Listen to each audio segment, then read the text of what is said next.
Une autre fronde pour défendre l'hôpital public. À Remiremont dans les Vosges, on se mobilise en nombre aujourd'hui pour défendre un meilleur accès aux soins, à l'instar d'autres manifestations du même type dans les zones rurales ces derniers mois. Ici aussi, les urgences sont fermées la nuit et des services sont menacés. Et comme ailleurs, la population fait bloc derrière son hôpital. Nous voulons montrer au pouvoir public, c'est-à-dire au président de la République, au gouvernement, aux hauts fonctionnaires du pays, que ce territoire de montagne vit, résiste et refuse le déclin qui n'a que trop duré.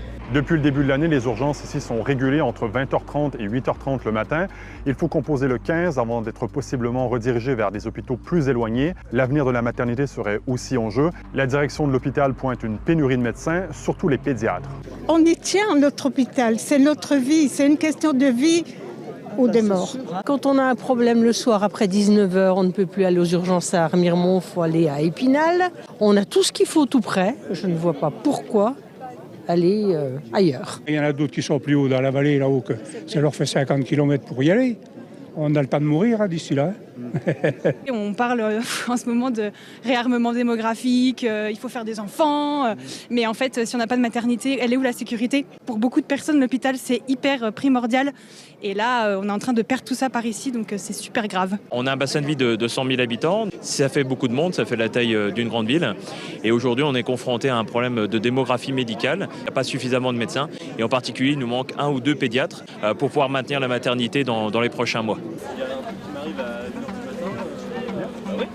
Qu'est-ce que je fais, quoi? Maintenant, trouver un médecin traitant dans le coin, déjà, c'est impossible. Dès qu'il faut aller voir un spécialiste, on va en Alsace, on va dans le Doubs. Donc ouais, c'est compliqué dans le coin. C'est rassurant d'avoir un hôpital pas trop loin. Très rassurant. On a eu l'exemple il y a 3 semaines avec notre grand-mère qu'on a dû amener à Épinal. Donc oui, c'est sur une situation compliquée, ouais, ça peut faire la différence. Ouais. Le système de santé français était un des meilleurs de la planète. Maintenant, il est vers le bas. À Remiremont, il y a la question de l'offre, mais aussi de la qualité des soins. Parallèlement à cette manifestation, l'hôpital est visé par une douzaine de plaintes pour homicide ou blessures involontaires. J'ai rencontré Angélique Souk et sa sœur Céline qui ont lancé une association de victimes. En juillet 2022, leur mère de 67 ans est décédée alors qu'elle était hospitalisée pour une opération du fémur.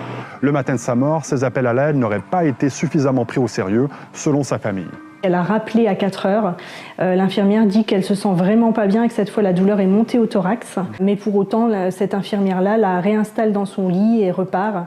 Et personne ne revient avant 7 heures où là, il la trouve inanimée. Donc notre intime conviction, c'est que finalement, quand ils l'ont laissée dans sa chambre, elle a dû décéder dans la foulée, quoi.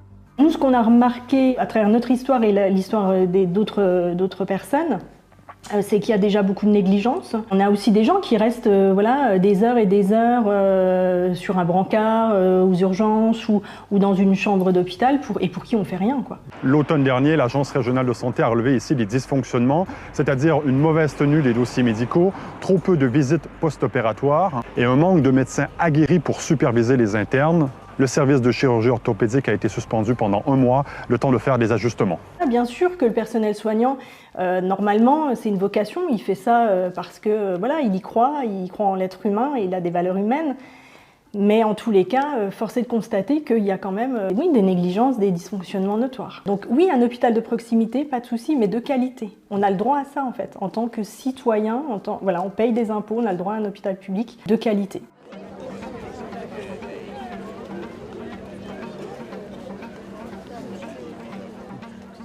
Le comité de défense de l'hôpital et les élus ne voient pas d'un bon œil ces plaintes qui mettent à mal, selon eux, l'attractivité de l'hôpital. Pour eux, l'heure est au soutien sans faille des soignants qui ont surtout besoin de bonnes conditions de travail pour exercer leur mission. La mauvaise réputation faite à cet hôpital, les difficultés actuelles sont d'abord de la responsabilité de ceux qui ne lui ont pas donné les moyens de fonctionner correctement. Les médecins ne sont pas parfaits, ce n'est pas des surhommes.